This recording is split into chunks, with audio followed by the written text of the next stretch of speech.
So good day viewers, this is Dr. BK for you again. Today we are going to discuss about the general features of the joints. Now first of all, at the end of this session, you will be in a position to understand basically the definition for a joint, types of joints or classification of joints, subtypes with its examples, structure of a synovial joint in detail, then nerve supply of joints, movements related to joints. Okay. We all know that a joint can be considered as a junction or a place where two or more structures meet. So a simple definition of a joint would be a union of two or more bones. So there are a number of joints in our body, and not all the joints are movable. There are certain joints which are completely immovable. There are certain joints which can be moved slightly, and there are certain joints which can be moved to a great extent. So here you are seeing different types of joints. Joints of the skull, mostly the joints of the skull are actually immovable joints. Joints of the vertebra can be considered as the joints which are slightly movable joints, and joints of the limbs or appendages are freely movable joints. Now if you look at the radiograph of the infants, you will come across lot of bones which are unfused, and naturally what happens is there are more number of joints in infants. That is because the ossification is not complete. So that is why what happens is the ends of the bones are not fused, and they are actually held together by a tissue, and most commonly the cartilage. So from this we can infer that joints plays a great part in growth of an individual. So directly from the definition of a joint, we will go to the classification of joints. Joints are broadly classified into three types: fibrous joints, cartilaginous joints, and synovial joints. This is based on the structure. Based on the degree of motion, we can also classify the same joints into synarthrosis, which are immovable joints, and they are nothing but the fibrous joints. The next is the amphiarthrosis, or slightly movable joints, and these type of joints are cartilaginous joints in our body. And the next type of joint is actually the diarthrosis, or freely movable joints, which are synovial joints. Now coming to another type of classification is based on the number of bones involved. So I already told in the first slide that a joint, or a simple definition for a joint, is a union of two bones. Okay. This holds good for the simple joint where only two bones are involved. So these type you are able to see in your interphalangeal joints, especially the proximal interphalangeal joint, the distal interphalangeal joint, and this is actually the metacarpophalangeal joints. So only in this joint only two bones are involved. A compound joint is the one where more than two bones are involved. So here you are able to see a wrist joint where this is the joint cavity, and the joint is between the inferior surface of the ulna and the radius, and by the proximal row of the carpal bones you see here. So you can very well see that more than two bones are involved in the compound joint. Okay. So that is the difference between the simple joint and compound joint. The next is a complex joint. So what do we call as a complex joint is, so you see a joint here on either side, both the joints are same, they are called as a sternoclavicular joint. On the right side you see is the joint cavity is open for you, and inside the cavity is again divided by a structure in between. That is an intra-articular structure, and it is called as intra-articular disc. So if any structure within the cavity divides the joint cavity into two compartments, that is actually called as a complex joint. So an examples of complex joint, as I told you, here you are able to see here is the temporomandibular joint, and other one is the sternoclavicular joint. You might wonder why actually a complex joint is needed is because by dividing the joint cavity into two compartments, what happens is it permits two types of movement. In the upper compartment, one type of movement occurs, and in the lower compartment, another type of movement occurs. So we will see that later in the future classes. Okay. Now coming with this simple introduction to the classification of joints, now we will see the subtypes of joints in each type of the classification. So we have already seen that basically the joints are divided into fibrous joints, cartilaginous joints, and then synovial joints. So fibrous joints is nothing but two bones are held together by a connective tissue, usually by fibers. Okay. So it might be mostly collagen fibers, thick collagen fiber, or a ligament like that, which is holding these two. So the subtypes of fibrous joints will be sutures. So we all know that sutures occur in the skull, and different types of sutures you come across. Plain type of suture, an example is internasal suture between the two nasal bones. Then you come across serrated. So here the two bones are united, and the united edges are tooth shaped, that is why it is actually called a serrated suture. Interparietal bones you can see on the vault of your skull. The next type is actually denticulate type of suture, tooth-like process, fits into something like socket. This is actually called as a denticulate type of suture, which you see between the parietal and the temporal bone. Okay, so this is plain type. Another one is squamous. Here you are able to see, which is very flat. That is what is called as squamous. Anything which is squamous means it's called as flat surfaces coming together. Then we have seen about serrate, denticulate, and this is scintillaceous. One good example of the scintillaceous is the rostrum of the sphenoid bone fitting into the vomer.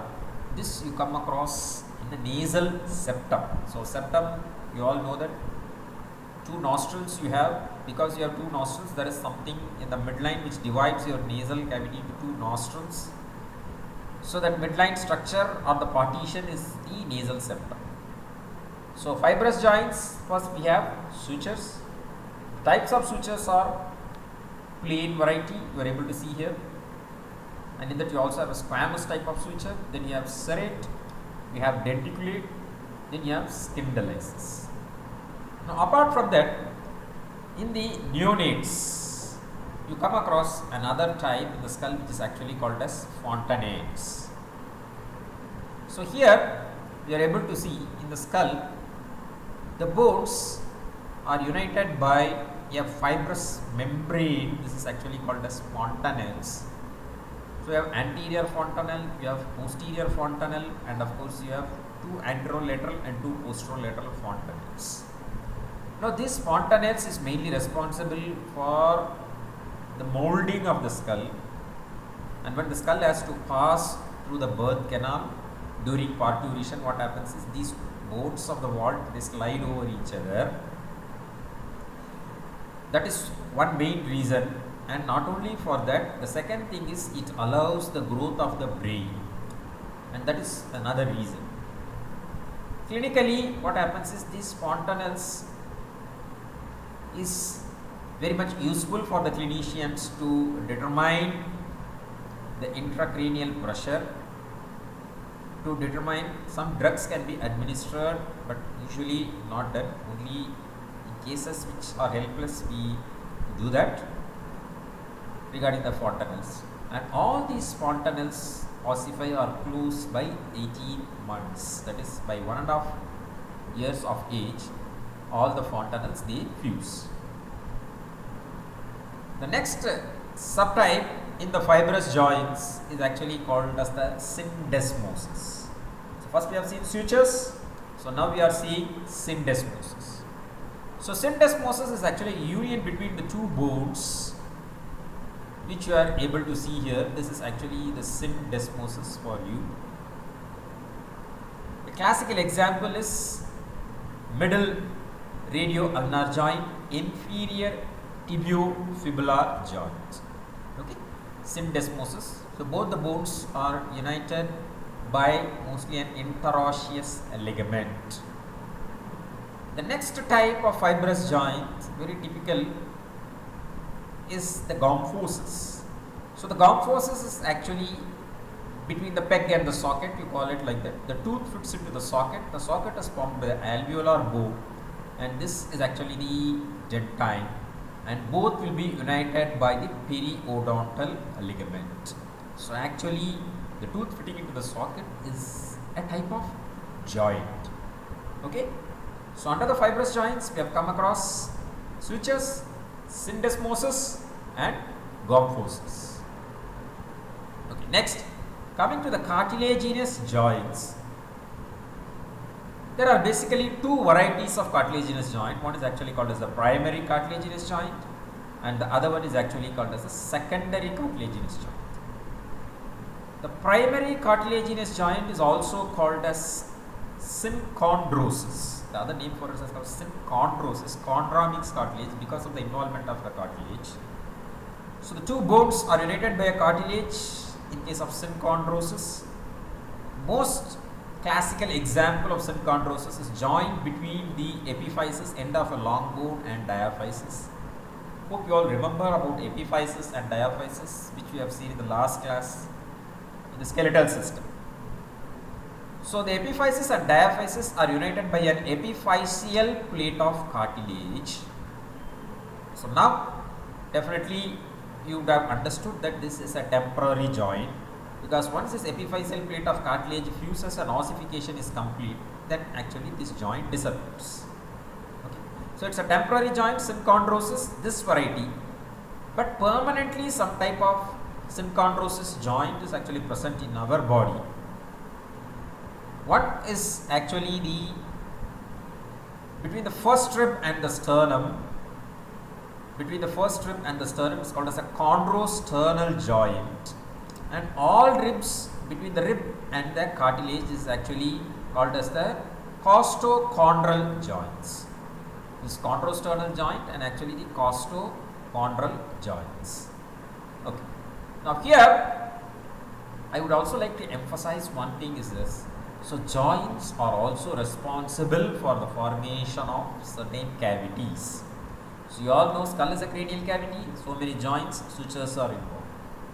Again you are seeing thoracic cavity, which is formed by the ribs and the sternum and behind by the vertebra, so many joints are involved. Okay. So what happens is sometimes these cartilages might get calcified, not ossified, they might get calcified, and it is actually called as synostosis. So as age advances, sometimes they might get calcified. Then other types of synchondrosis is your xiphisternal joint, and joint between the first rib and the sternum, which I have already told you. The next type of joint is the secondary cartilaginous joint, which is actually called as the symphysis. Symphysis. So it is interesting to note that this symphysis type of joint is present along the midline of your body. So one is, you are able to see symphysis pubis, then joints which is present between the bodies of the vertebra, and symphysis menti. Now the basic construction of secondary cartilaginous joint is both the articular ends are actually covered by a articular or hyaline cartilage, and between these two you have a pad of fibrocartilage intervening between them, and the thickness of cartilage depends. It may be from 1 mm to almost 10 millimeter in thickness. It depends upon its function, because the symphysis joints are mainly involved in weight bearing. Here along the bodies of the vertebrae, it is involved in weight bearing. It increases the strength and it can withstand the forces of tension and shear and stress. So that is one of the main striking feature of this cartilaginous joints, especially the secondary cartilaginous joint. Now here you will also come across something called a symphysis mentioned. Here it is a misnomer, because this joint is not present in adults. So only in the fetus you can see this, and in neonates, and slowly what happens is the two ends of the mandible, they fuse after that. And here also sometimes you can see the two frontal bones are fused by a suture which is actually called as the metoipic suture. Very rarely you can come across in certain skulls. So I would like to stress the point once again that the secondary cartilaginous joint is actually called as the symphysis, and examples are symphysis pubis. Intervertebral joints between the bodies of the vertebra, again I would repeat, between the bodies of the vertebra, it is actually symphysis pubis, because symphysis, not symphysis pubis, because you have synovial joints also between the articular process of the vertebra, which we will talk about it later. Okay. Now coming to the next type of the joints, the synovial joints. So this synovial joint is actually a pucka joint. It is a freely movable joint, and the characteristic features of the synovial joints are the articulating surface, that is the part of the bone which is going to take part in the joint, is covered by a cartilage, articular cartilage, which is the hyaline cartilage usually. An exemption, we have seen fibrocartilage, the temporomandibular joint. Then both the articular surfaces with the hyaline cartilage are enclosed within the capsule, and the capsule externally is reinforced by ligaments. Okay. Now, why it is called a synovial joint is because the interior of the capsule is lined by a membrane which is actually called as the synovial membrane. So this is actually called as the synovial membrane. The synovial membrane lines the whole of the interior of the capsule and also reflects, but except onto the articular cartilage. It reflects to any other structure which is present inside the capsule, intracapsular, any tendons passing through it, or any other intra-articular structure which is present. And the synovial joint also has a joint cavity. The synovial membrane secretes synovial fluid, which is mainly for lubrication, and not only for lubrication, through the synovial fluid only the articular cartilage receives the nutrition, because articular cartilage lacks blood supply. Okay, so the main points to remember regarding the synovial joints are: articular surfaces of the bone are actually covered by hyaline cartilage, and everything is enclosed within a capsule. Capsule is reinforced externally by the ligaments. The interior of the capsule is lined by a membrane which is called as the synovial membrane. The synovial membrane lines internally except the articular cartilage, and it secretes a fluid called as synovial fluid, and you have a joint cavity. Coming to the movements, especially with respect to the synovial joints, they can be basically classified into gliding movements, angular movements, and rotary movements. So gliding movement is a simple movement where one surface glides over the other. Angular movements, you all know that angular means this is something to do with the increase or decrease in the angle, which usually takes place in flexion, extension, abduction and adduction. There is a decrease of angle in the flexion, there is an increase of angle in the extension, and abduction and adduction takes place at a different plane than the flexion and extension. Rotary movements are again medial and lateral rotation you come across. Circumduction is there. The circumduction is actually a combination of all the above movements which I have described, angular and rotary movements, and it occurs as conjunct rotation, that is in conjunct with these, or it might occur independently as adjunct rotation. So it's a combination of both rotary and angular movements is circumduction. Okay. So subtypes of synovial joints. So here you are able to see various subtypes. So starting from the plane variety, then you have the hinge joint, pivot joint, condyloid joint, saddle joint and ball and socket joint. So we are actually going to see these subtypes one by one. So in a plane joint, the articulating surfaces are just flat and permit simple gliding movements. So where actually you are guide your hand this way or that way. Mainly seen in the intercarpal joints of the wrist and intertarsal joints. Intercarpal joint is different from wrist joint. Intercarpal joints is between the carpal bones and between the proximal and distal row of the carpal bones, whereas wrist joint is between the proximal row of carpal bones and the lower surface of the bones of the forearm, that is the radius and ulna. Okay. Same way, this is intertarsal joints is also of plane variety, and acromioclavicular joint also permit a gliding movement. The next type of joint you come across is the hinge variety. You all know the hinges of a door, and that is why it is called as hinge variety. It permits movement only in a single axis.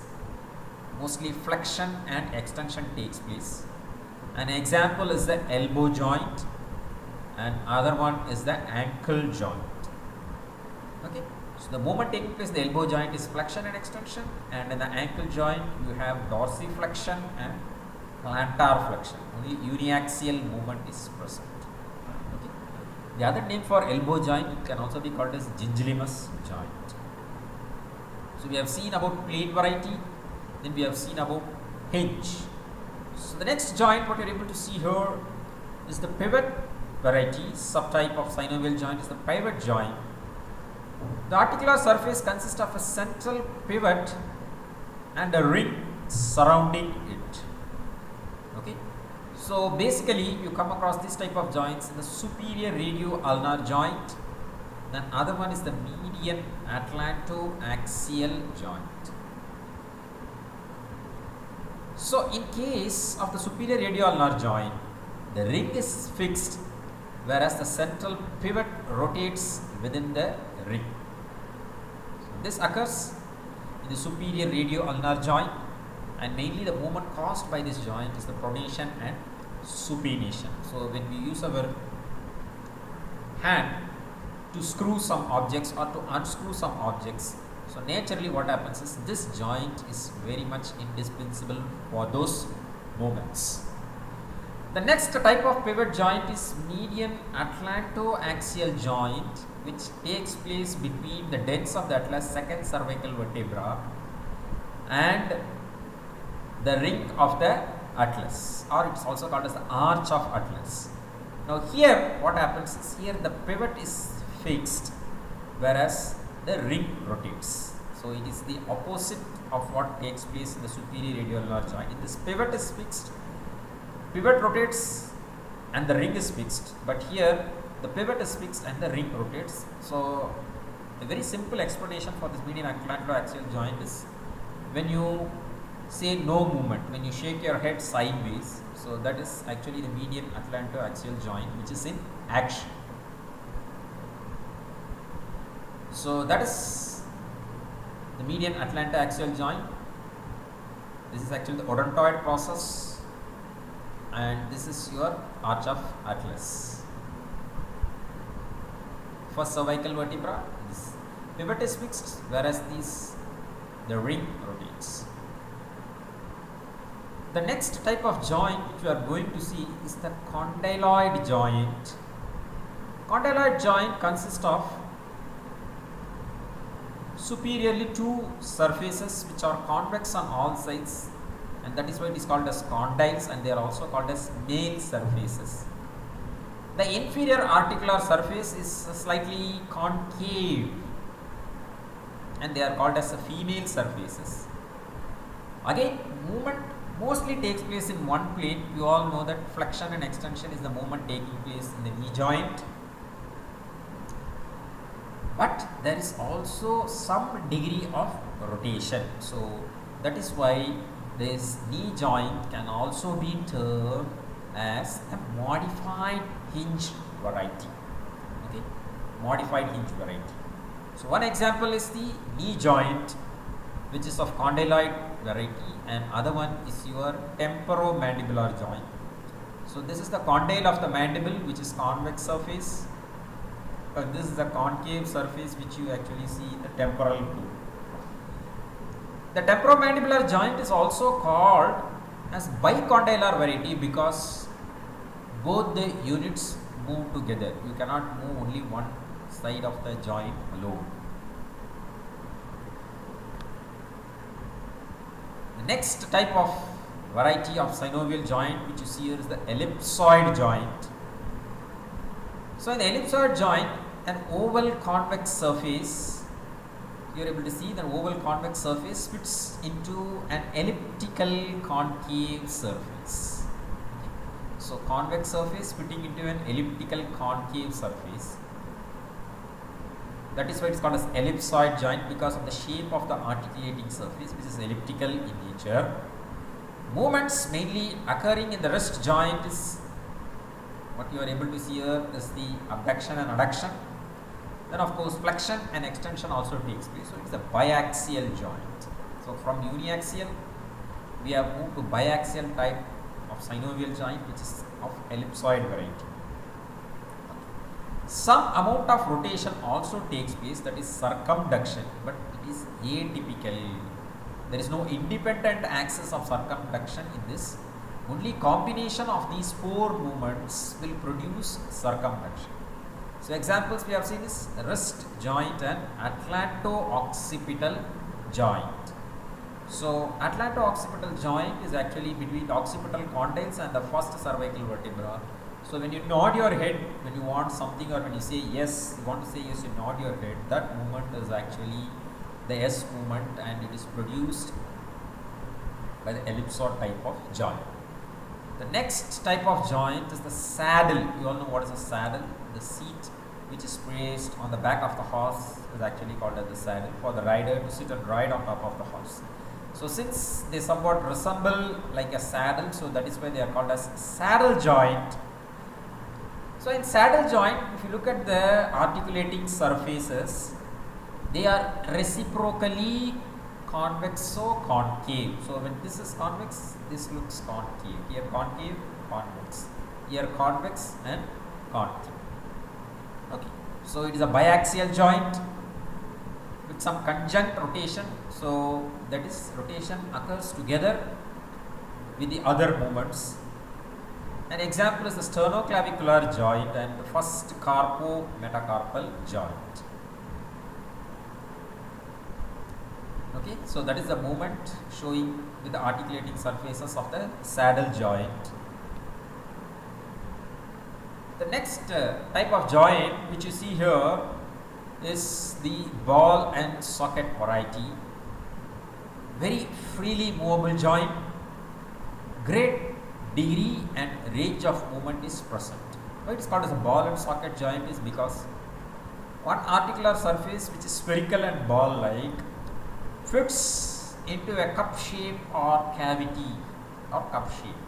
So that is why it's called as a ball and socket joint. The examples of ball and socket joint are your shoulder joint, which you see here, and the hip joint.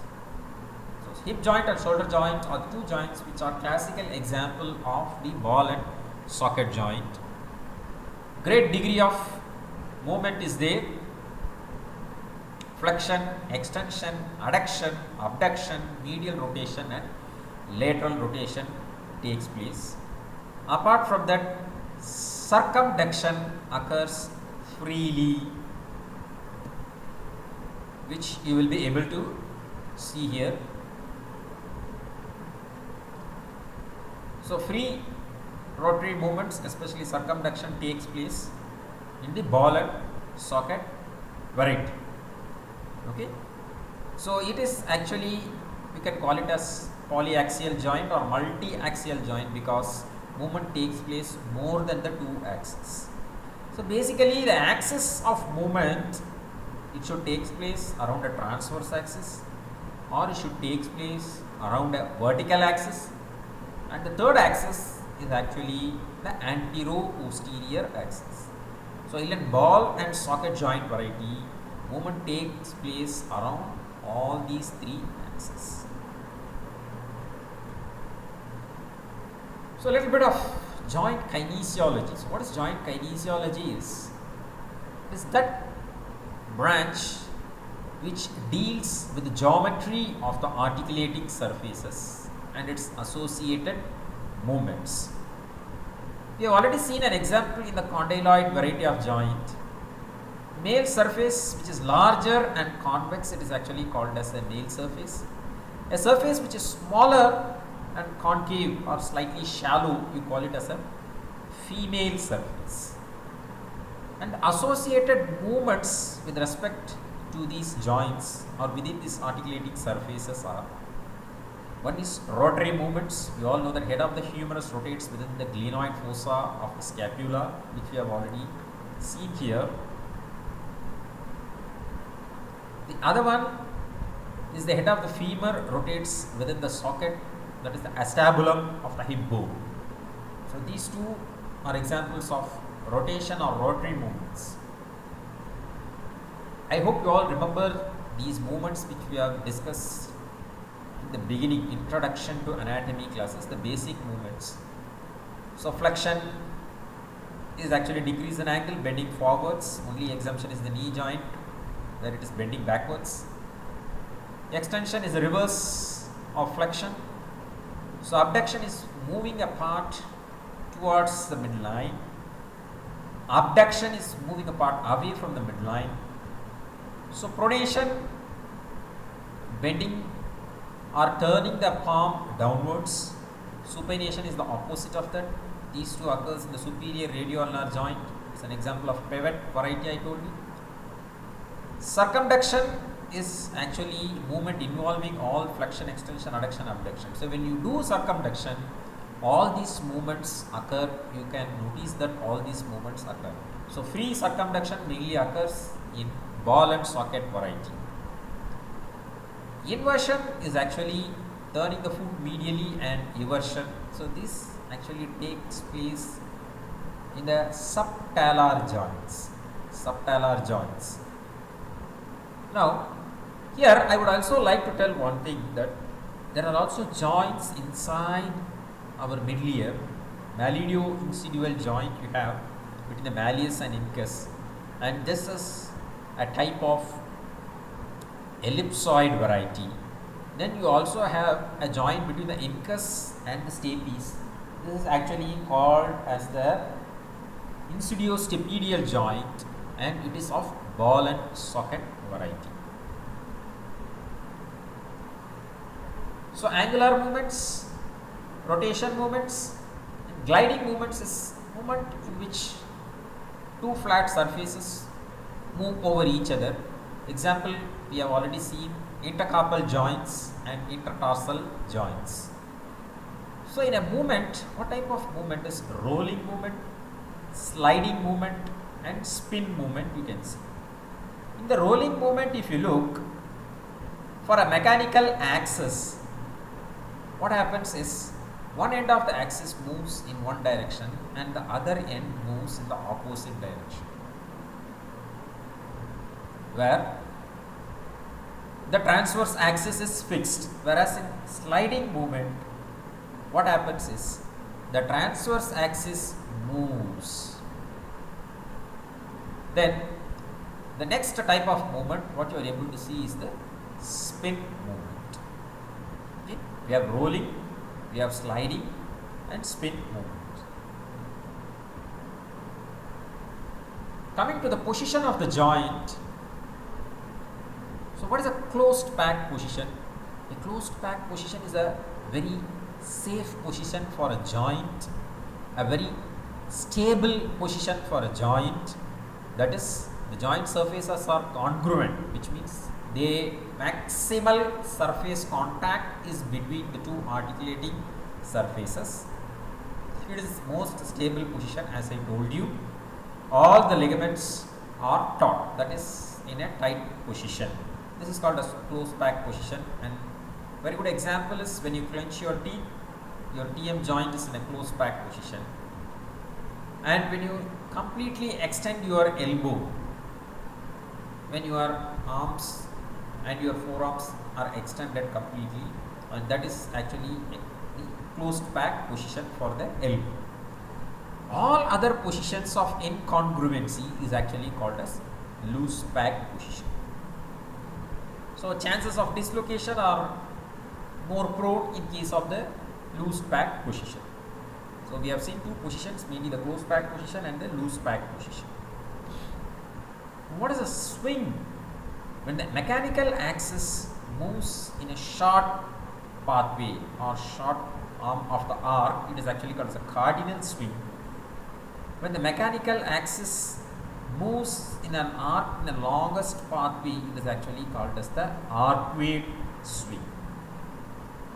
Okay. So far we have actually discussed about the various types of the joint, the structure of the joint. So we all know basically joints are of fibrous type, cartilaginous type, and then synovial. In fibrous we have seen about sutures, syndesmosis, gomphosis. Cartilaginous type, primary cartilaginous, which is actually called as synchondrosis. Secondary cartilaginous joint, which is actually called as the symphysis.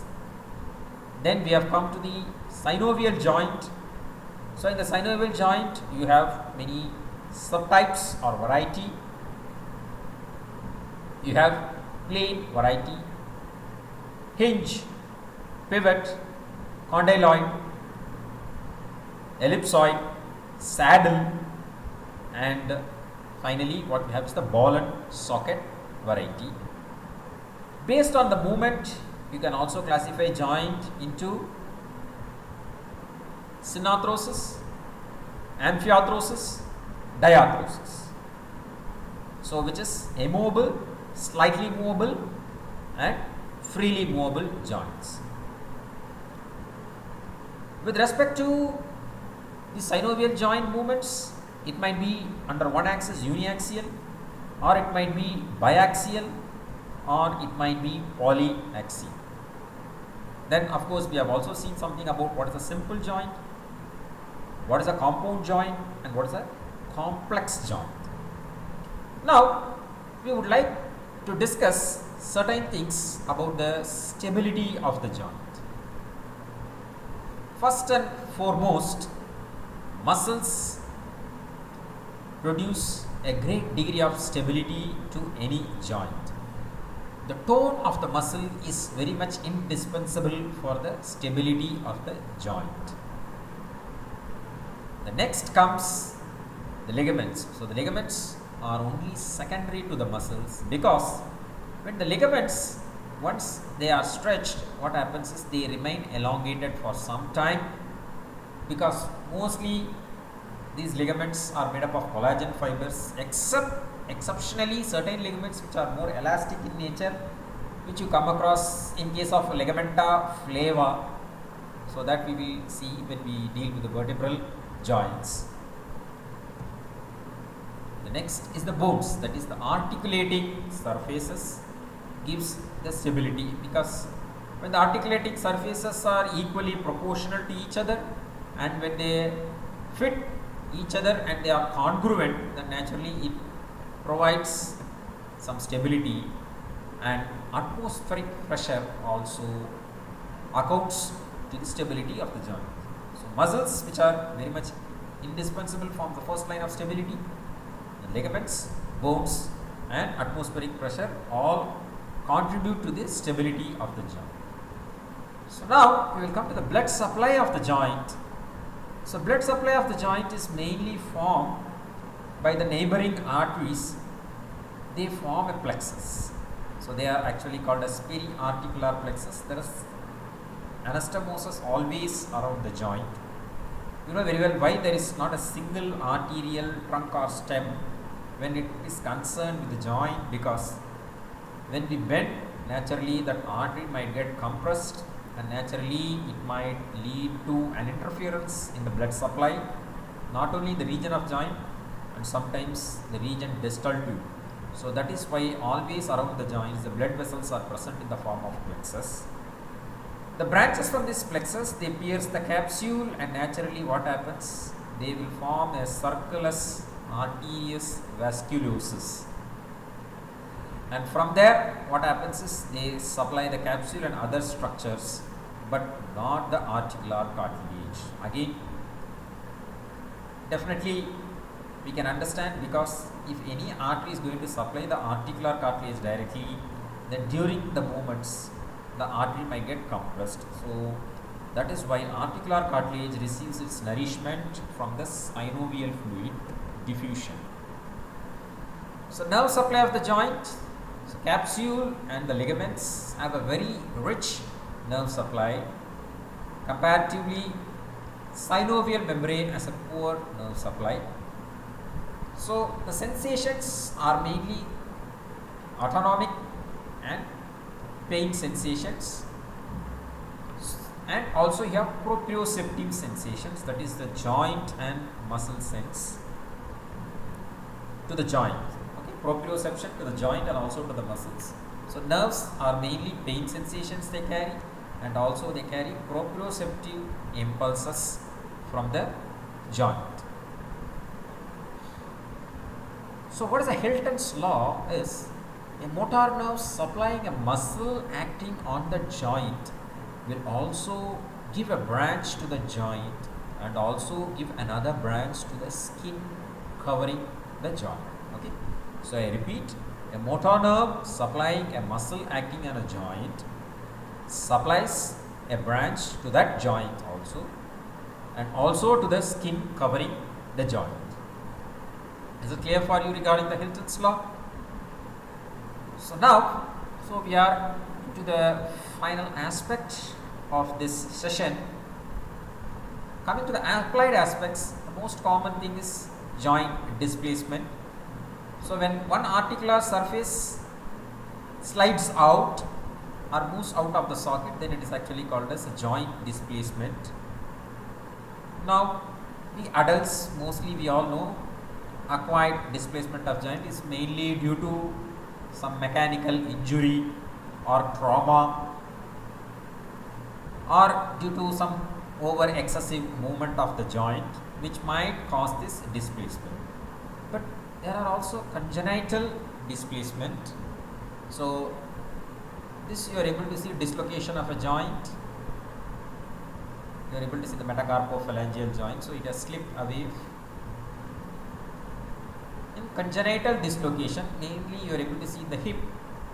During birth itself there is a dislocation, because in congenital dislocation of the hip, what happens is this socket acetabulum is not formed completely.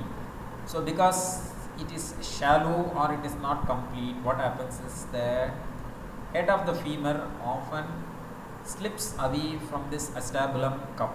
So there is a congenital dislocation of the hip. This is one example of congenital dislocation. Then what is subluxation? This is actually not a complete dislocation but a partial dislocation. So here you are able to see a head of the radius as partially come out from the annular ligament. Most common is pulled elbow in children, because that is why in children you are not supposed to pull the forearm of the children. Mainly you should catch hold of the children in the shoulder region or arm region, because what happens is the head of the radius is not ossified completely. There are very easy chances of it slipping out of this annular ligament. Then disc prolapse. So we all have heard about what is a disc prolapse, especially in excessive weight. These are all involved in weight bearing. So what happens is there is a herniation of the disc. The nucleus pulposus, they might herniate, and naturally what happens, they might compress on the nerves. So there may be varying symptoms like pain along the distribution of the nerves, or paresthesia, loss of sensations, and so on. Okay, so we have congenital or acquired dislocation, subluxation, and disc prolapse. The diseases of the joints. Arthritis. So itis refers to inflammation. So most common type is the osteoarthritis, which occurs in aged persons. The joint space is reduced. The cartilage is actually eroded, and slowly what happens is the bone also gets eroded. Synovial membrane does not secrete, so it is not lubricated. There is tremendous pain. So naturally there will be stiffness of the joint, swelling around the joint. This is called as osteoarthritis. There is another type of arthritis which is actually called as the rheumatoid arthritis. It is autoimmune disease, and it is also called as connective tissue disease, affecting the small joints. So in this you are able to see the soft tissues, the connective tissue, especially the synovial membrane, capsule, everything is inflamed. Okay. So here there is damage to the bone, but here you are able to see it is not the bone or the articular cartilage, but the soft tissues or the connective tissue around the joint. It is systemic disease, not only the joint, it might affect your lungs, heart, kidney, or liver. It's called as rheumatoid arthritis. It's an autoimmune disease. You also have something called as reactive arthritis. For example, psoriatic arthritis. You all know that psoriasis is again an autoimmune disorder. Sometimes we also get reactive arthritis in case of inflammatory bowel disease, ulcerative colitis. Okay. So we have osteoarthritis, rheumatoid arthritis, or reactive arthritis. Sometimes joint gets inflamed. It's a simple, we call it as a general term as arthritis. Joint stiffness. So mainly what happens is the synovial fluid becomes very thick. The viscosity increases when actually this takes place, mainly in cold weather. So that is why stiffness of joint occurs in cold weather, and as the day passes on, what happens is the stiffness eases out, not only because the temperature increases, but also you start moving the joint. So best thing to overcome the stiffness is mobilizing the joint. Septic arthritis is another very serious condition. What happens in the septic arthritis is sometimes the metaphysis part of the bone is included within the capsule. So naturally infection from this metaphysis might enter the joint cavity, and that is called as septic arthritis. A neuropathic joint is complete denervation of the joint. So there will be swelling of the soft tissues also around the joint, and not only that, excessive mobility will be present around this joint, which is actually called as the neuropathic joint. Okay, so that's all for today. So today we have seen about the general features of the joints, various subtypes of joints, various diseases of the joints. So thank you all for patient listening.